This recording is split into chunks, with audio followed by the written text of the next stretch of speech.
6/10/2024 అత్యంత ముఖ్యమైనది, మీలాంటి వాళ్ళకి ఇష్టమైనది. అంటే ఆడపిల్లలకు కూడా మంత్రోపచారం కావాలిగా. ఇందాక గాయత్రీదేవిలో మగవాళ్ళకి మంత్రశక్తి, అక్కడ మగవాళ్ళకి ఏం చెప్పాల, ఎవరైనా మంత్రశక్తి ఉండొచ్చు. ఇక్కడ ప్రత్యేకంగా ఆడవాళ్ళు ఎక్కువగా ఇష్టపడేటువంటి రోజు లలితా త్రిపుర సుందరి అమ్మవారు. లలితా పారాయణం చేసుకునేటువంటి మహిళలు, నాకు తెలిసినంత వరకు అయితే ఇక్కడ ఈ దేశం మొత్తంలో ఆ రోజు జరిగేటువంటి లలితా పారాయణం ఎక్కడ జరగకపోవచ్చు. నాకు తెలిసినంత వరకు 2 లక్షల మంది ఈజీగా మన 2 రాష్ట్రాల్లో లలితా పారాయణం చేస్తారు. మినిమం 2 లక్షల మంది ఒకేసారి జరిగేటువంటి అవకాశం ఖచ్చితంగా ఉంటుంది. అటువంటి లలితా ఉపాసన, లలితా పారాయణ జరిగేటువంటి రోజు ముఖ్యమైనది లలితా త్రిపుర సుందరి అమ్మవారి రోజు. ఆ రోజున తప్పకుండా మీరు కట్టాల్సినటువంటి అమ్మవారికి అలంకారం చేసి చీర వచ్చేసి పసుపు వర్ణము కానివ్వండి, లేదా మనకి pink colour, light baby pink అంటారు, బేబీ పింక్ వాళ్ళు కానివ్వండి, లేదా మామూలు రక్తపు వర్ణపు చీర కానీ అమ్మవారు కట్టే ప్రయత్నం చేయవచ్చును.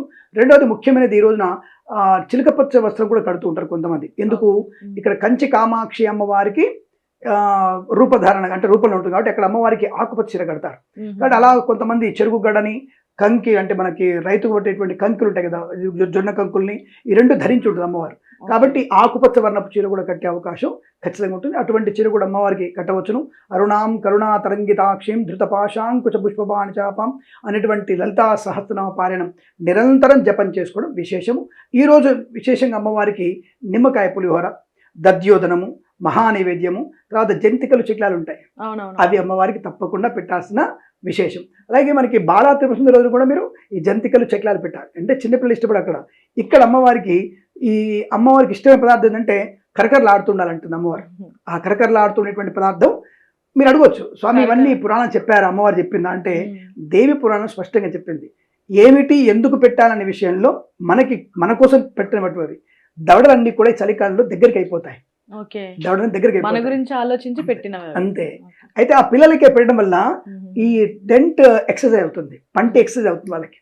బాగా ఆలోచించండి, ఈ చలికాలంలో కనుక ఇవి దగ్గరికి అయిపోతే చెవికి దిమ్మ ఎక్కుతుంది అంటారు. చెవి దిమ్మ అంటుంది, చెవిలో ఇబ్బంది పడుతుంది, వినపడదు, వాడికి జలుబు చేస్తుంటారు కదా.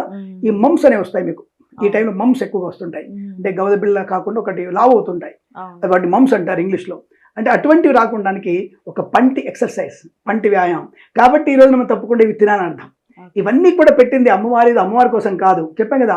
మానవ పరిమాణ క్రమంలో ఉన్నటువంటి విత్వతు, ఆరోగ్య సంబంధించిన రహస్యాలు అన్నీ కూడా ఇనుమడింప చేసుకుని ఉన్నాయి. ఇవన్నీ కూడా అమ్మవారికి పేరు చెప్పి మంత్రమే కానీ అమ్మవారికి ఇష్టమైన పదార్థాలు ఏమిటి? మన ఆరోగ్యమే ఆవిడకి మహాభాగ్యం. నా పిల్లలు ఆరోగ్యంగా ఉండాలి. 90 ఏళ్ల ముసడైనా 100 ఏళ్ల ముసడైనా ఆవిడకి కొడుకేగా, 100 ఏళ్ల ముసలామైనా ఆవిడకి బిడ్డే కదా. కాబట్టి ఆవిడ పిల్లలు క్షేమంగా ఉండడం కోసం నాకు ఈ పదార్థాలు పెట్టండి అని ఆవిడ దేవి పురాణం స్పష్టంగా చెప్పారు. ఈ పదార్థాలు నివేదన చేస్తే నేను సంతుష్టురాలను అవుతాను. ఎందుకు అవుతుంది? మనం ఆరోగ్యంగా ఉంటాం కాబట్టి. మన గురించి ఆలోచిస్తూ మనం సంతోషంగా ఉంటే ఆవిడ సంతోషంగా ఉంది కాబట్టి ఇవి పెట్టమని చెప్పారు. ఇది మనం ఆలోచించాం, అమ్మవారు పెట్టమందా అని పెట్టేస్తున్నారు అని చెప్పేసి ప్రయత్నం చేస్తుంటారు. ఇది పరోక్షమైన కారణం, ఇది గుర్తుపెట్టుకోండి అందరూ కూడా.